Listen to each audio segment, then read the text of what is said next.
Hi everyone. So my last video got way more views than I had anticipated because it was about Wheel of Time, and I had the privilege of going to see it before it actually comes out tomorrow.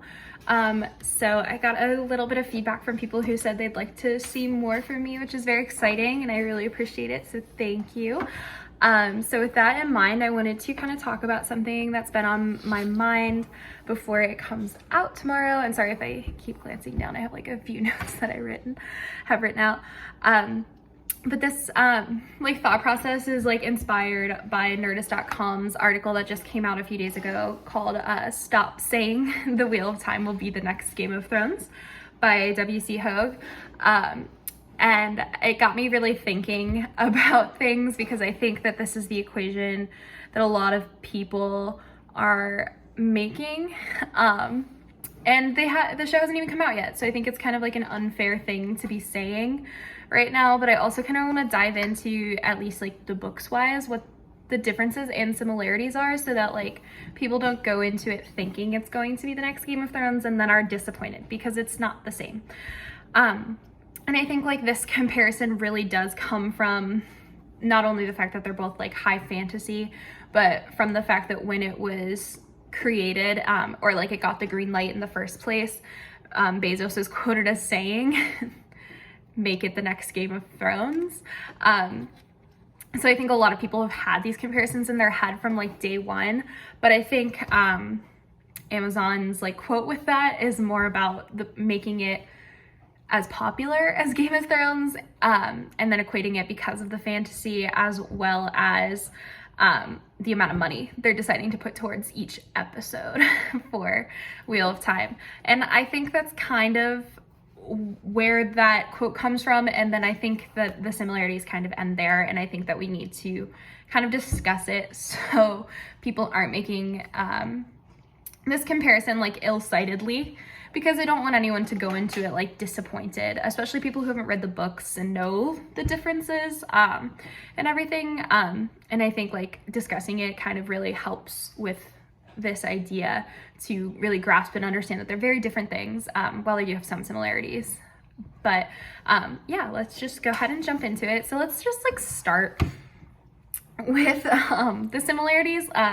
Just to kind of get them out of the way, like I said, they're both high fantasy, and that's probably the point that gets everyone thinking that they're going to be very, very similar.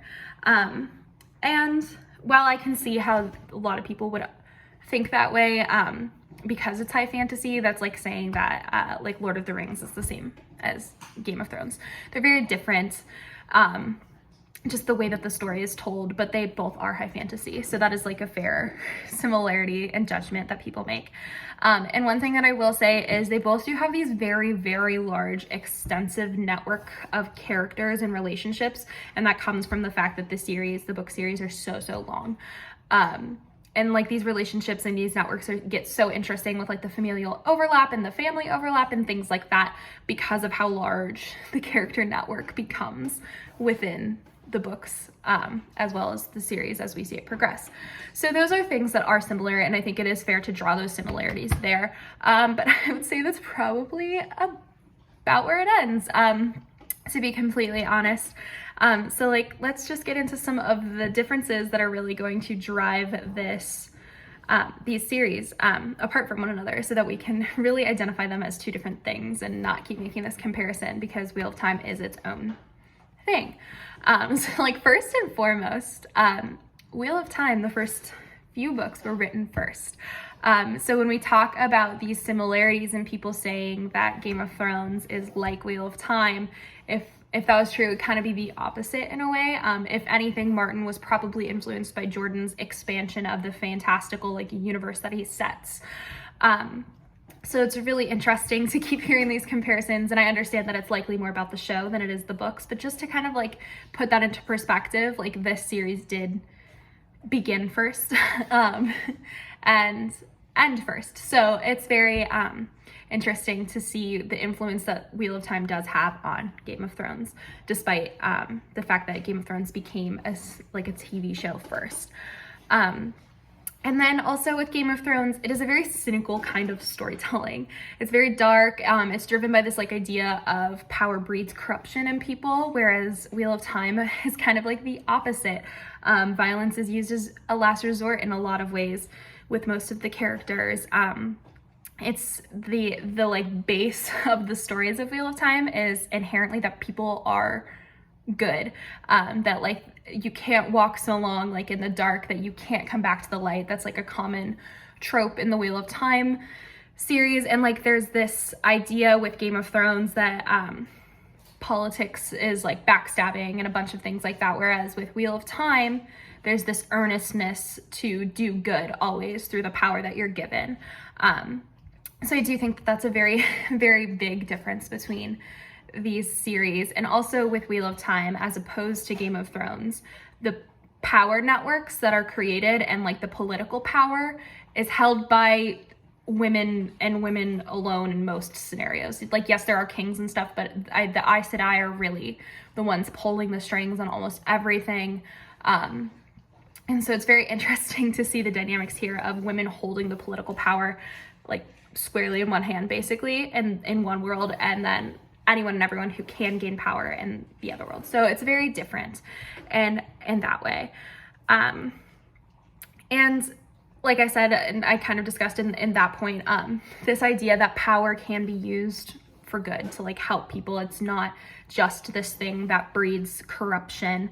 And so that's something that really drives Wheel of Time as opposed to Game of Thrones. And also something that's discussed in that article that I think is a really good point is while Game of Thrones is fantasy because it has the dragons and everything like that, it's more fantastical than it is fantasy because it's driven by politics.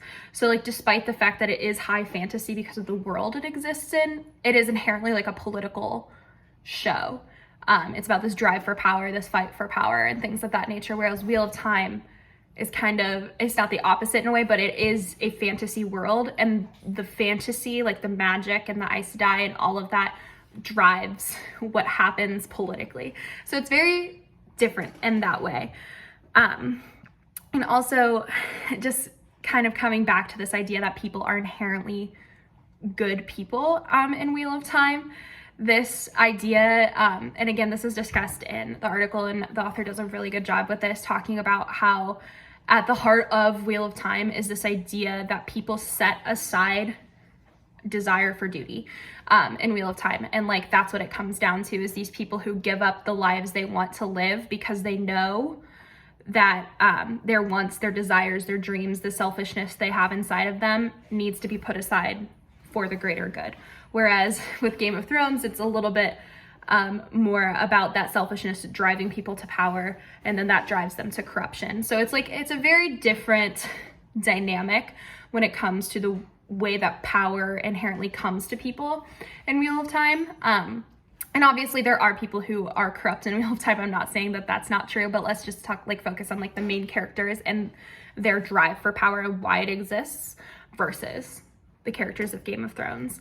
And I think that this is like a very important thing to talk about because, as I said at the beginning, going into it thinking it's going to be the next Game of Thrones and anything aside from like viewership and that high fantasy feeling, it's just going to breed disappointment, because Game of Thrones did something that a lot of shows, well, no show has ever done. Game of Thrones did something that like was never done and probably can't be done again because of the way that they told the story.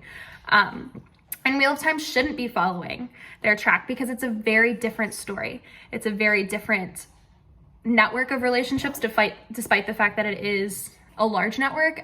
Like Game of Thrones, it's still a very different dynamic with the relationships that people have in the books. And so going into it thinking that it is going to be the next Game of Thrones or comparing it already in your head is just going to breed this like negativity that you have towards the show when you see it, because it's such a different dynamic and such a different relationship between the characters. So like, yeah, this video is just to tell you to go into it don't go in with no expectations. Like, have your expectations of what you think Wheel of Time is and means after reading the books, but don't compare it to Game of Thrones. Don't compare it to Lord of the Rings. Don't compare it to any of these other high fantasy famous things just go into it thinking, I want them to capture and maintain the spirit of the Wheel of Time books and judge it based off of that and not a comparison, because that is going to be the best way to really decide if this is the show that you deem it should be versus the comparison. Yeah, I just wanted to get on here to talk about that a little bit. I think it's super important that people go in that way. That way no one is disappointed, and everyone comes out of it thinking, hey, they did a good job with capturing the spirit of what Jordan was going for. So yeah, thank you for watching, everyone. Bye.